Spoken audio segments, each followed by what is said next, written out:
5 minutes to go.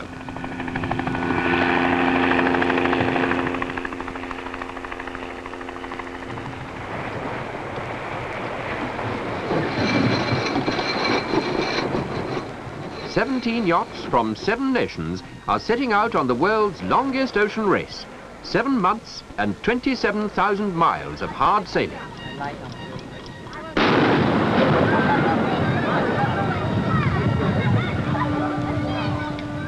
Burton Cutter, the largest yacht, just makes the start. Amazingly, there's no major collision as the yachts navigate through the vast armada of small spectator craft.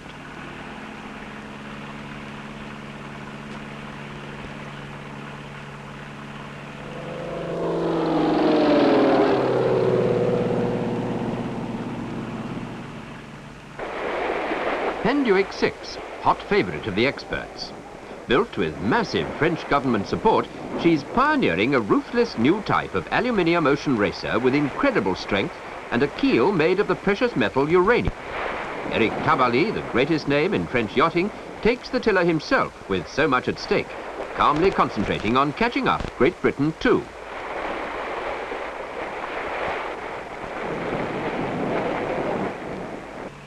Great Britain 2, Che Blythe's superb new yacht, built of fiberglass foam sandwich, is the scratch boat, setting an enormous Genoa that needs a keen lookout stationed in the bows.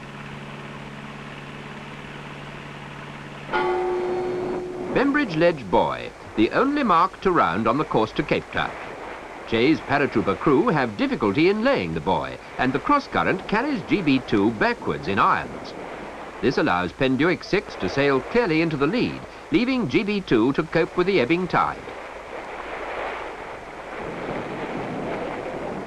The struggle to round the buoy costs her a frustrating 20 minutes.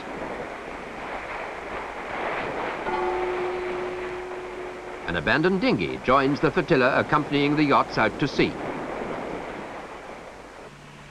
Tabarly, now well ahead, is the first to risk a spinnaker in the freer wind. Despite the efforts made to compete Penduic 6 on time, she's had only one proving race, and the weakness of her deck-stepped mast remains undetected.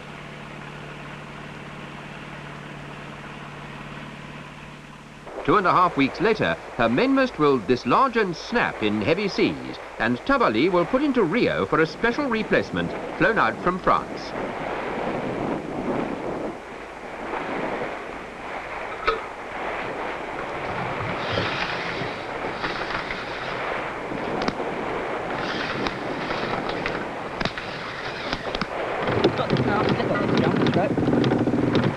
I'm not going to get another turn. With spinnakers now set, the fleet gradually separate. Sayula is just ahead of Second Life and has Burton Cutter on her starboard quarter.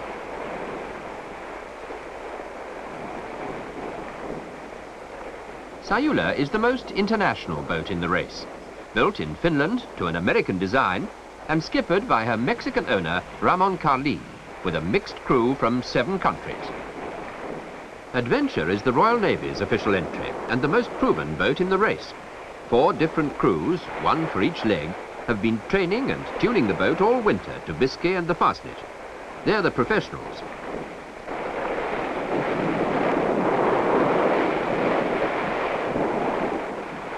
Second Life has an amateur crew so keen to race round the world, some have given up the security of their jobs and others let their houses to charter the ketch. 33 Export is skippered by Jean-Pierre Millet and Dominique Guillet with typical French joie de vivre. Jacaranda, the only Admiral's Cup boat, is returning home to Cape Town. Her navigator, Mrs. Yvonne van der Bijl, whose son is first mate aboard Adventure, kindly brings in the washing to make a prettier picture. Jacaranda's sloop rig is in marked contrast to all the 2-masted yachts. Another sloop is the Italian Guia, one of the few wooden yachts.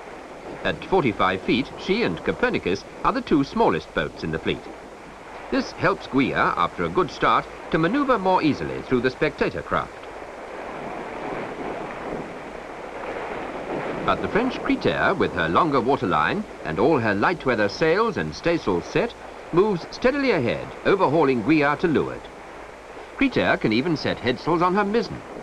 She carries the most highly experienced crew of racing yachtsmen in the fleet, but so much talent is to lead to trouble. The problem will be finally resolved by making crew changes at Sydney. Cretair has now passed Guiard, and Grand Louis is ahead of another Italian boat, Taranga.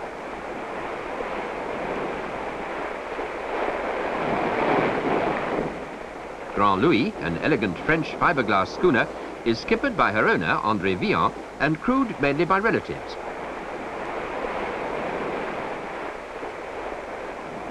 His daughter Sylvie, at the helm, is one of the 7 girls taking part in the race. The Ketch CS&RB is the 3rd Italian yacht. She has a very experienced skipper, but small crew. Otago, owned by a Polish yacht club, is a steel ketch with a narrow beam and low freeboard, her bow wave matching her elegant sheer line.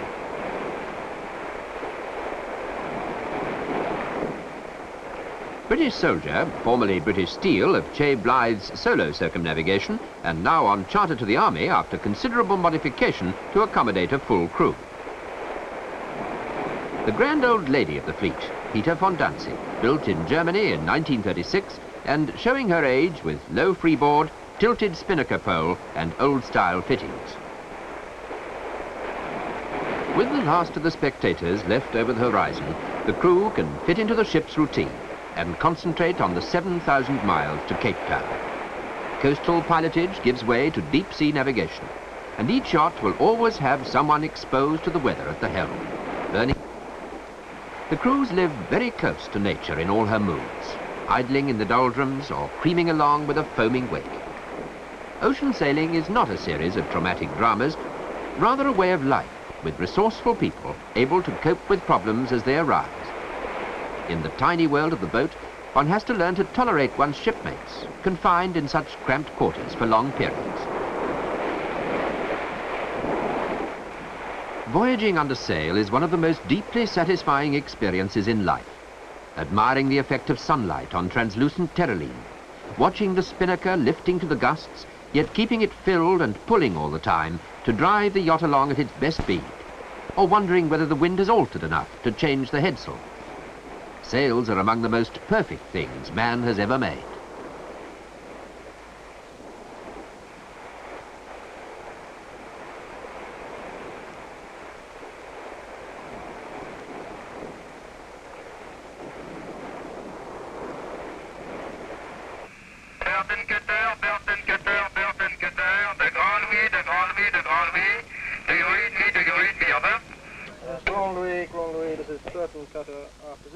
All the yachts are required to report their positions by radio each week. Sleep is not the only means of relaxation. If you play your cards right, you can escape from being on watch, and the bridge school has been known to start at 8 in the morning. Only the cry of all hands on deck can disturb the deck of cards below.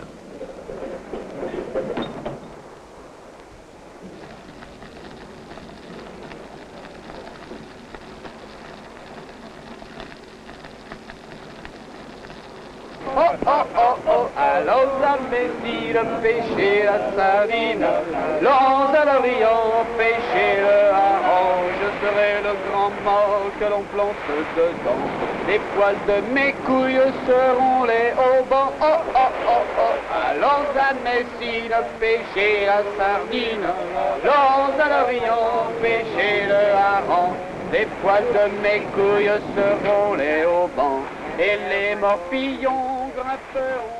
At sea, time takes on a different dimension. It's surprising how soon you lose count of the days themselves, though navigation demands accuracy to the very second to work out a precise position with a sextant. The focal point of each 24 hours run is the noon-to-noon position, and details are eagerly awaited by the crew.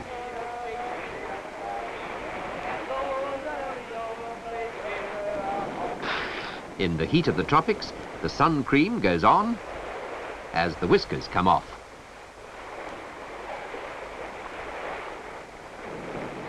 Tropical squall ahead, and sail changing takes precedence over everything else. To a racing crew, there's always the temptation to leave the spinnaker up as long as possible. In calm conditions, it's easy to gather in the billowing sailcloth, keeping it under control as the halyard is eased. But if it's left up too late in an approaching gale, it may be necessary to cut the guy.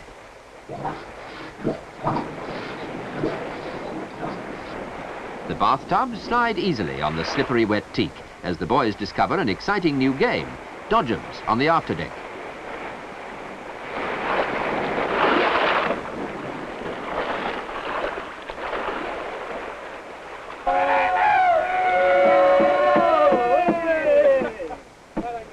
As the dismasted Penduick 6 makes for Rio, Burton Cutter chooses the right side of the High and is the first to reach Cape Town, a day ahead of the Royal Navy and Adventure, who are delighted with their well-deserved first position on handicap. Making a landfall after 7,000 miles at sea is a wonderful moment, but Adventure sailors must now hand over to a new crew to give others their chance to share in the race. They have the added satisfaction of arriving in broad daylight, rather than groping their way carefully into a strange harbour in the middle of the night. The warmth of the welcome, the tremendous interest and hospitality of the local people are to become a delightful feature at each port of call. In dry dock, there's time for maintenance and a check-over before the roaring 40s. But for the crew of the still incomplete Burton Cutter, time is running out. They take every chance to carry on building the interior, find out why the winch is seized, and live with the frustrations of the dockyard as they hammer out the headsail tack bolts. And hopefully seal the deck leaks. Time for farewells. And a calm start as the fleet heads out for the wild southern seas. Right, that's it. Aboard 33 Export, Dominique Guillet begins his last fateful voyage. Penduick 6, back in the race, goes the wrong side of a buoy. Burton Cutter leads GB2, 33 Export and Sayula, whilst Penduick 6 returns to round the guardship. Les Williams makes the best start, but the lightweight Great Britain 2 is slowly overhauling the fleet in the light airs.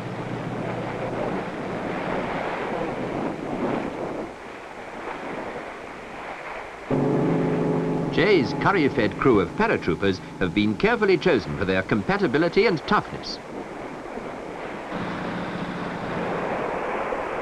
They're still learning to get the best from their beautiful boat, whereas their skipper has the unique experience of a westabout solo circumnavigation.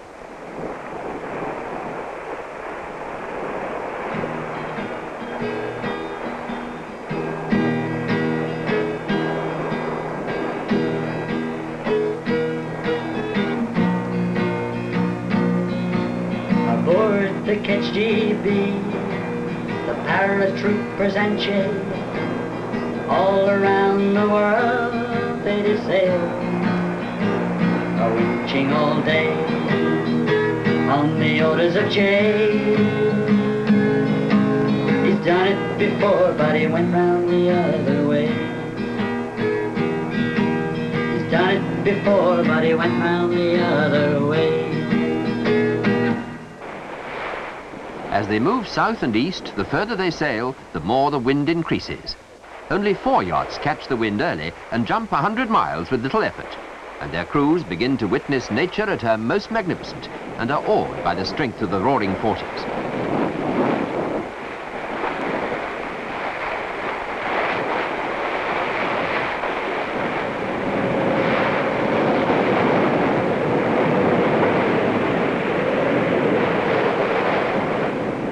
It takes a cool head and enthusiasm to bring the stopped spinnaker back around the forestays before it breaks out accidentally.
of a yacht is one of the few places where you can legally drink and drive.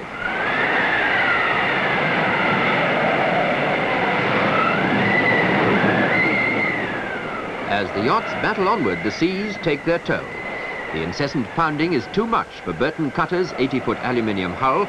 Water seeps into her sail locker as welds fail and horizontal stringers break away from her bow plates, which are too thin to stand the 5 weeks battering run to Sydney. Reluctantly, the crew alter course for Port Elizabeth and repairs. The same Force 10 storm brings the first tragedy of the race.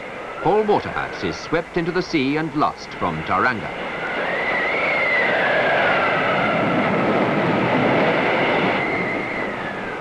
Five days later, on 33 Export, co-skipper Dominique Guillet is lost overboard. The shattered crew make for Fremantle.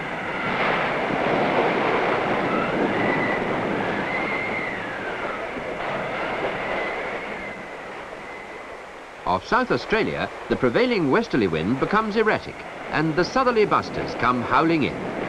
It's vital to know the yacht's exact position before entering the Bass Strait, graveyard of sailing ships and thousands of unfortunate sailors. Most of the yachts have sophisticated navigational aids, and radio beacons on Cape Otway and Cape Farewell give them accurate bearings on their direction-finding equipment to help them through the poor visibility, low-lying coasts and treacherous currents which make this the most dangerous passage of the whole race.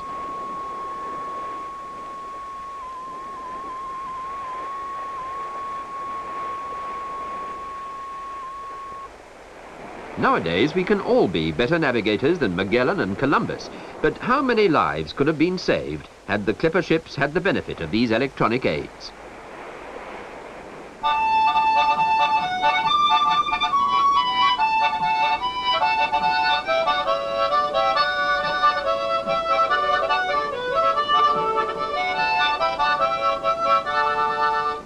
Penduick 6 has proved herself on the toughest leg of the race. Tabali has led all the way from Cape Town to take line honours at Sydney, with Sayula taking the handicap prize. But Penduick 6 is shortly to be dismasted for the second time, only 200 miles out of Sydney. Great Britain too has lost her mizzen and broken 2 spinnaker poles, and it's been a hard leg for adventure, with steering problems causing a drop in handicap position that will cost her the race. A delayed start gives a little more time to enjoy Sydney's welcome and get vital repairs carried out. Several yachts have suffered knockdowns, and all have minor damage. Back in Port Elizabeth, Burton Cutter is careened. Her damaged bow sections are re-welded, but the repairs take longer than expected, and she's forced to withdraw.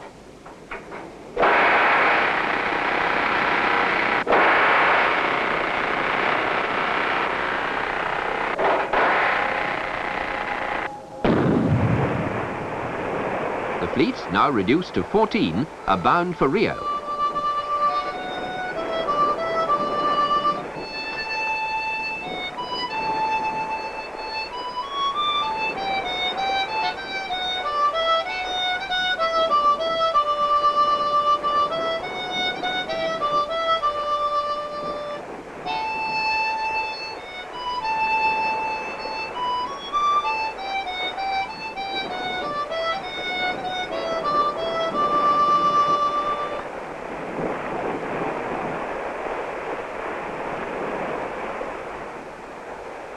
The Australian summer soon gives way to the freezing cold of the deep Southern Ocean, and the crew prepare for adventure.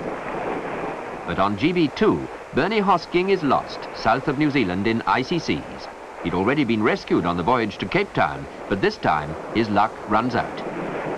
GB2's crew press on with renewed determination, taking a northerly course, and are soon 500 miles clear of their nearest rivals, heading for Cape Horn.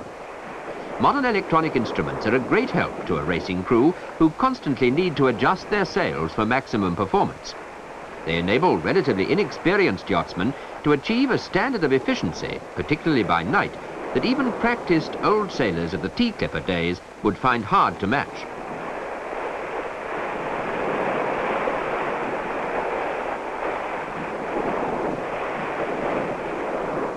The army crews aboard the 59-foot ketch British Soldier provide a useful communication service, relaying radio messages from other craft. The yacht is taken over by an entirely new crew of 9 at each port of call, and their enthusiastic team manager is skipper on the longest and most exciting third leg. Major Neil Carlier exercises his skill to bring the sun's image skimming across the horizon for an accurate observed position.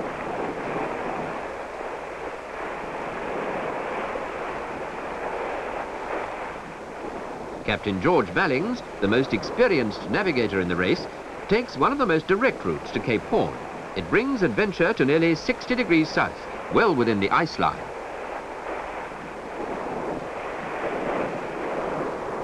For 2.5 days, they sail in Arctic conditions amongst the icebergs.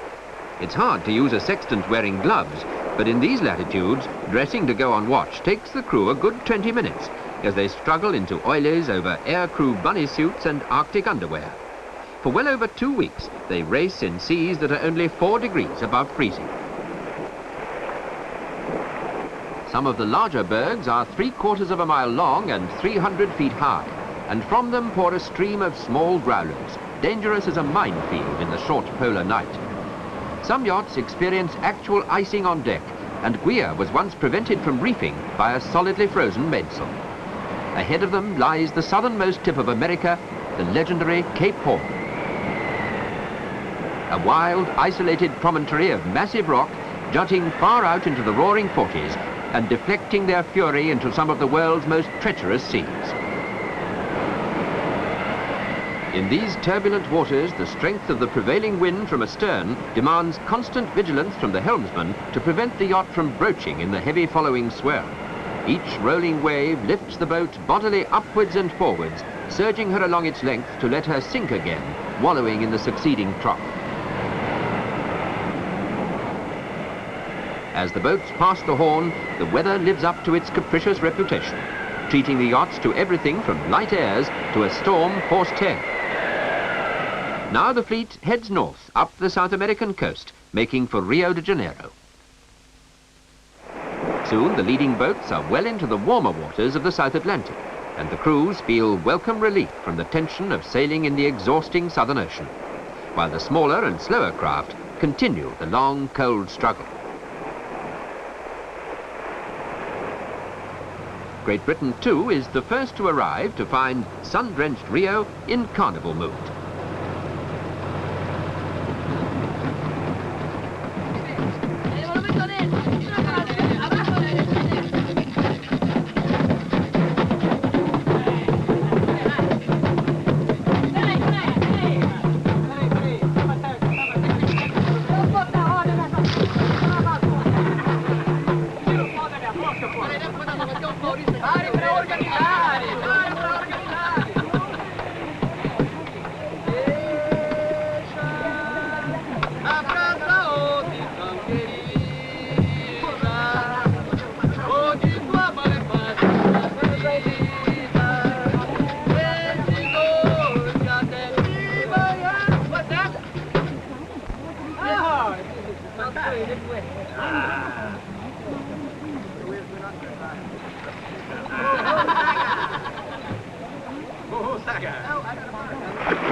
Mexican Sayula at the start of the vital pursuit race back to England, looking as immaculate as the day she left Portsmouth. It's hard to believe she was rolled over to 150 degrees on the tough second leg, yet continued to make such a fast time, she's still overall handicap leader. The intricate needlework on her sail is the only visible sign of the vast distances she's travelled.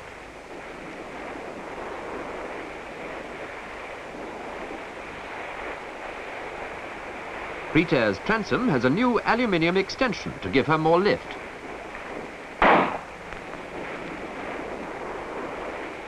Adventure is challenging strongly and will soon gain her third victory in 4 legs. The big fiberglass ketch Second Life, like Adventure and Sayula, is a production boat, giving a consistent performance. Although her crew never make the prize list, they can now celebrate joining the modest band of yachtsmen who've rounded the Horn under sail.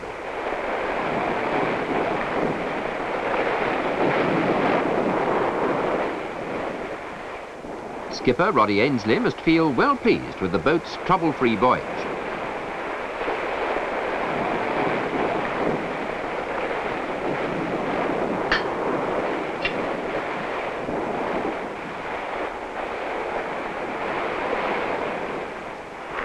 Burton Cutter is now back in the race after her disappointing withdrawal from the southern legs, but with the consolation of having proved her speed with the fastest ever passage from Cape Town. In her private race home with GB2, the fortunes of the first leg are reversed. This time, Burton Cutter goes around the non-existent Azores High and is beaten by GB2, taking a direct route.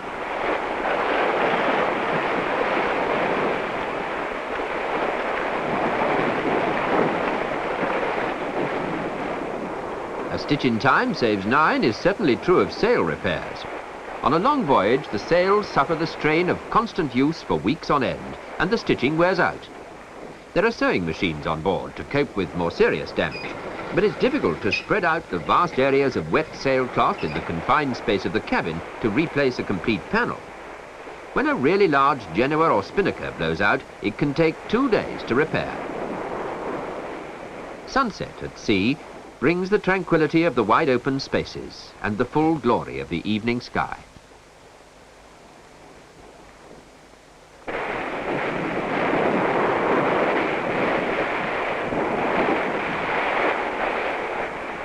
Sadly, all voyages must come to an end.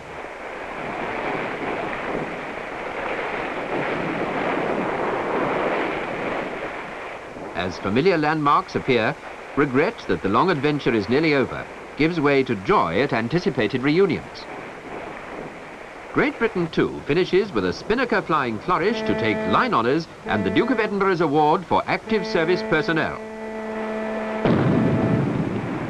But it's Mexican Sayula who sails in the worthy winner of the Whitbread Trophy for the fastest voyage round the world on corrected time. She comes back to a tumultuous bank holiday welcome.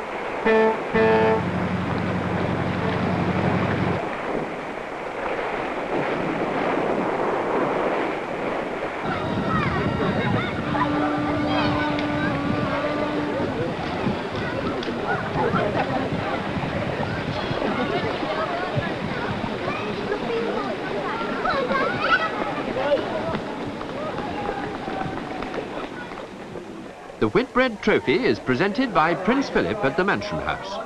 Ramon Carlin of Sayula and his international crew celebrate winning a race that made history, bringing together yachtsmen from 15 nations in an unforgettable and unique adventure.